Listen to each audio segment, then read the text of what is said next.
अस्सलाम वालेकुम। उम्मीद करती हूँ कि आप सब खैरियत से होंगे। तो आज मैं आपके लिए सर्दियों के हवाले से बहुत ही ज़बरदस्त रेमेडी लेकर आई हूँ। सर्दियाँ शुरू होते ही अक्सर लोगों की एड़ियाँ बहुत ज़्यादा फट जाती हैं, एड़ियों के अंदर दरारें पड़ जाती हैं, उनसे चलना फिरना बहुत ही मुश्किल हो जाता है। तरह तरह की क्रीमें और ट्यूबें इस्तेमाल करने से भी कोई फ़र्क नहीं पड़ता, लेकिन आज जो मैं आपके साथ ये रेमेडी शेयर कर रही हूँ, इसे लगाने से आपको बेहद फ़ायदा होगा और इसके ऊपर आपका खर्चा भी नहीं आएगा। ये घर की चीज़ों से ही हम बनाएंगे।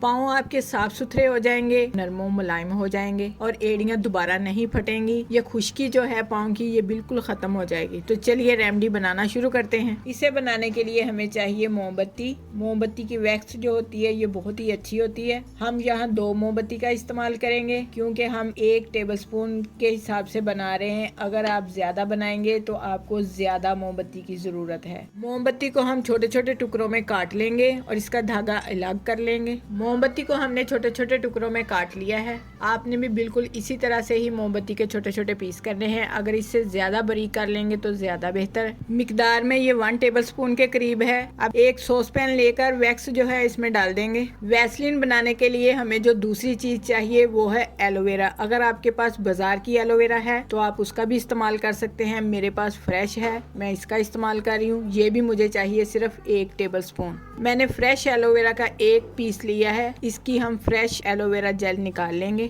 एलोवेरा जेल हमने निकाल ली है। तो आप देख सकते हैं मिकदार में ये भी 1 टेबलस्पून के करीब है। इसे भी डाल देंगे सॉस पैन में। अब इसमें शामिल करेंगे सरसों का तेल। ये इसी चम्मच से नाप के हम 2 टेबलस्पून के करीब सरसों का तेल शामिल करेंगे और 1 टेबलस्पून इसमें नारियल का तेल शामिल करेंगे और इन तमाम चीजों को अच्छी तरह से मिक्स कर लेंगे। अब मोमबत्ती को पिघलाने के लिए हमने पानी को बॉईल किया हुआ है। इसी तरह से हम डबल बॉयलर की मदद से वैक्स को पिघला लेंगे। इसे मुसलसल हिलाते हुए हमने मिक्स करना है जब तक कि तमाम वैक्स जो है अच्छी तरह से इसमें हल ना हो जाए। आप देख सकते हैं मोमबत्ती जो है इसके अंदर अच्छी तरह से मेल्ट हो गई है और दूसरी तमाम चीजें भी यकजान हो गई हैं। अब हम इसे इस पानी से निकाल कर ठंडा करेंगे और इसे मुसलसल हिलाते हुए ही हमने ठंडा करना है। अगर आप इसे रूम टेम्परेचर पर बना रहे हैं तो इसे मुसलसल हिलाते हुए ही आपने बनाते रहना है। तो आप देख सकते हैं मैंने बाउल में यक ठंडा पानी ले लिया है और वैक्स वाला बाउल इसके अंदर रखकर इसको मैं मुसलसल हिलाते हुए ही ठंडा कर रही हूँ। मैंने वीडियो कंप्लीट करनी है इसलिए मैंने इसको यक ठंडे पानी के अंदर जमाना है। इसी तरह से मुसलसल हिलाते हुए मुझे 2 से 3 मिनट लगे हैं तो मेरी वैसलीन बनकर तैयार है। तो चलिए अब मैं इसे एक छोटी सी डिबिया में डाल लेती हूँ,